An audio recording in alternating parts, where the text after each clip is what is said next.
வரலாற்றிலேயே ரொம்பவே மோசமான கொடூரமான தண்டனைகளை பத்தி இந்த வீடியோல ஃபுல்லா பார்க்கலாம் வாங்க. பிரேசன் புல் வரலாற்றிலேயே ரொம்பவே கொடூரமான டார்ச்சரா இதுவும் கருதப்படுது. ஏதென்ஸை சேர்ந்த பெரலாஸ் அப்படிங்கிறவரு 6ஆம் நூற்றாண்டுல சிசிலியில அக்ரகாஸ் அப்படிங்கிற பகுதியை ஆண்ட பெல்லாரஸ் அப்படிங்கிற கொடூரமான மன்னனுக்கு பரிசளிச்சதுதான் இந்த பிரேசன் புல். பேசிக்கலி இது ஒரு ஹேலோவான வெண்கல சிலை. இதுக்குள்ள ஒரு ஆளை உள்ள போட்டு அடைக்கிற அளவுக்கு தான் இடம் இருக்குமா. இதுக்குள்ள ஒரு ஆளை போட்டு மூடிட்டு அடியில நெருப்ப வச்சிருவாங்களாம். இது மூலமா அந்த வெண்கல சிலை உருக அதுக்குள்ள இருக்கக்கூடிய மனுஷனும் சூட்டுக்கு உருக ஆரம்பிச்சிருவானா. அந்த மனுஷன் கத்துற சத்தம் உள்ள செட் பண்ணி இருக்க பைப்பு மூலமா காளையுடைய மூக்கு பகுதிக்கும் வாய் பகுதிக்கும் வந்து வெளியே இருக்கிறவங்களுக்கு காளை கத்துற மாதிரியும் உருமுற மாதிரியும் பயத்தை ஏற்படுத்துமா.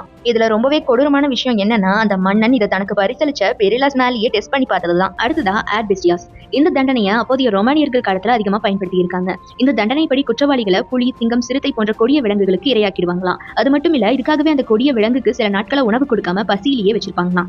அதோட அதுகளை அடிச்சு ஆத்திரமூட்டியும் வச்சிருப்பாங்களாம். அதுக்கப்புறம் குற்றவாளிய ஆம்பிதியேட்டர் அப்படின்னு சொல்லப்படுற ஸ்டேடியத்துக்கு நடுவுல விட்டுருவாங்களாம். அதே மாதிரி பசியில இருக்கக்கூடிய விலங்குகளையும் அடிச்சு ஆத்திரமூட்டி கோபமா இருக்கக்கூடிய அந்த விலங்குகளை ஸ்டேடியத்துக்கு நடுவுல திறந்து விடுவாங்களாம். பசியில இருக்கக்கூடிய அந்த கொடிய விலங்குகள் ரொம்பவே கொடூரமா அங்க இருக்கக்கூடிய குற்றவாளிகளை வேட்டையாடி தின்னுடுங்களாம். அடுத்த நாள் யாருக்கெல்லாம் இந்த தண்டனை வரப்போகுதோ அவங்க எல்லாம் இந்த விலங்குகளால துன்பம் ஏற்பட்டு சாகிறதுக்கு பதிலா ஈஸியா சாகிறதே பெஸ்ட் அப்படின்னு நினைச்சு அதுக்கு முன்னாடி நாளே சிறையில தற்கொலை செஞ்சுட்டும் கூட இறந்து போயிடுவாங்களாம். இதுக்காக சிலர் பஞ்சு, துணிகள் போன்றவற்றை விழுங்கி மூச்சு திணறி இறந்து போயிருக்காங்களாம். இன்னொரு பக்கம் ஒருத்தரோட ஒருத்தர் கழுத்தை நெரிச்சுக்கிட்டும் இறந்து போயிருக்காங்களாம்.